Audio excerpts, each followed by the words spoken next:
I'm not too big into maths, but I found this very interesting, that imaginary numbers exist on a very simple concept, which is a negative area, for example. I mean, if you define this as area 4, you know that this is area 1. But let's say you want to take that area out. So in the equation, you would just write it as -1, because you don't want that area, right? You want to get that 3. But what about the length of the square? It would be your imaginary number, right? You would have to take a square root of it. And it has to have coherence. It has to keep its negativity, because you want it to have the property of when you square it back up again, it gives you that negative area. And that's it. That's your imaginary number. I mean, it's interesting that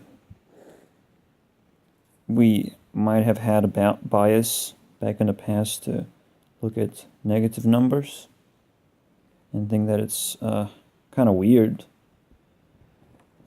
and not exactly useful, but yeah, I mean, this seems pretty intuitive, and something that people actually have to learn and accept it now. Not just mathematicians who understand. Now, I'm not exactly sure why it exists on this imaginary axis. I don't yet understand that.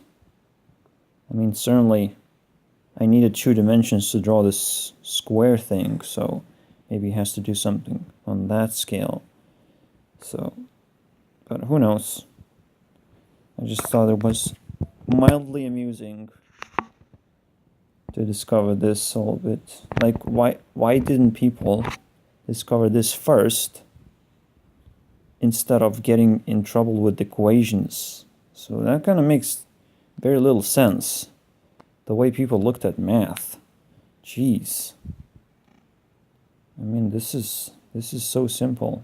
I mean, you can't make a square area to be n, which can be anything, and the length of that square is going to be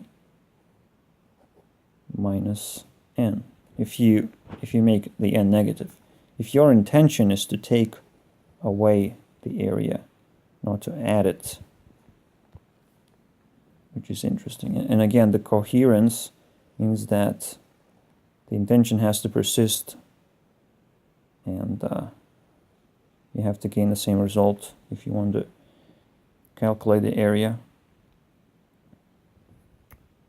So that's kind of weird, but I can understand it now.